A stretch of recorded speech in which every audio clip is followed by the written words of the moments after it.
আসসালামু আলাইকুম, welcome to my channel sports with অপার। আমরা কালকে দেখলাম বাংলাদেশ কিন্তু শ্রীলঙ্কার সাথে দ্বিতীয় ওয়ানডেতে জিতে গেছে।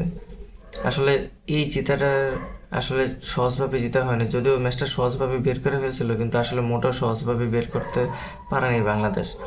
তবে এই রানে যে বাংলাদেশ ফাইট ব্যাক করতে পারছে সেটাও কিন্তু একটা বড় বিষয়।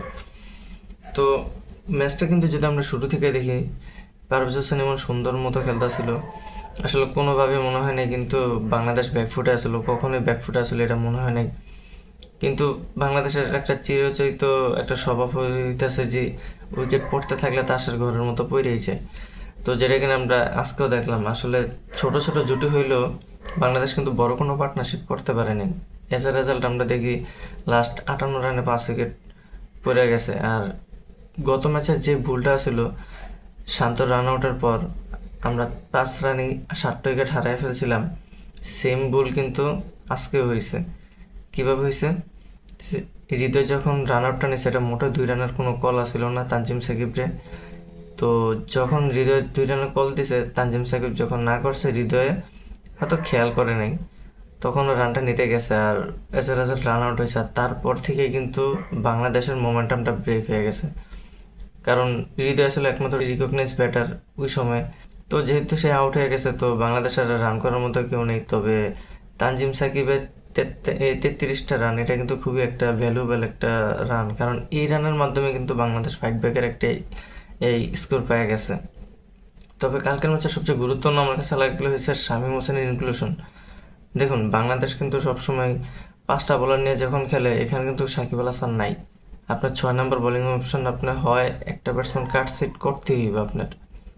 যেহেতু শামীম পাটোয়ারি লিটন দাসের জায়গায় আসছে, তো শামীম পাটোয়ারি কিন্তু কালকে এসে 6 নম্বর বোলিং অপশনের রোলটা খুব ভালোভাবে প্লে করছে, যেখানে আমরা দেখলাম 9 বার মাত্র 22 রান। এটা কিন্তু খুবই চমৎকার একটা স্পেল। সে সবসময় এমন বল যে করবে এমন কোনো কথা নেই, তবে কালকে যে বলটা করছে সেটা আসলে অনবদ্য আসিল, এক কথা অনবদ্য।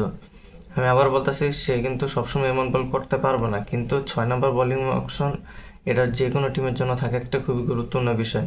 আপনার বোলিং ভেরিয়েশন যত বেশি থাকবো, টিম জেতার চান্সেস পসিবিলিটি তত বেশি থাকবে। আরেকটা কথা, তানভীর আহমেদ কি দারুণ বল করলো, মানে অসাধারণ। 5 উইকেট মাত্র দ্বিতীয় ওয়ানডেতে, এটা আনবিলিভেবল। তারপর হয়েছে মোস্তাফিজ ডেথ ওভারের কেন স্পেশালিস্ট সেটা সবারই জানে। বিশেষ যদি আপনি সেরা 5টা ডেথ বলার দেখেন, তো মোস্তাফিজ আপনার রাখতেই হবে সেরা 5-এ। কেন? কালকে উত্তর পায় হয়তো, আশা করি পেয়ে গেছেন সবাই। তো আসলে বাংলাদেশের ম্যাচটা আসলে খুবই ইন্টারেস্টিং ছিল। এত সহজ করে ম্যাচটা জিতার ম্যাচটা কীভাবে বাংলাদেশ মানে হার্ট ব্রেক করার মতো অবস্থা নিয়ে যেতে পারে, সেটা বাংলাদেশ না থাকলেও তো চিন্তামো না। তো আসলে দেখা যাক।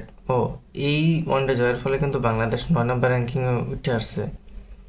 তো দেখা যাক তৃতীয় ওয়ানডে জিততে পারে কিনা বাংলাদেশের জন্য শুভকামনা।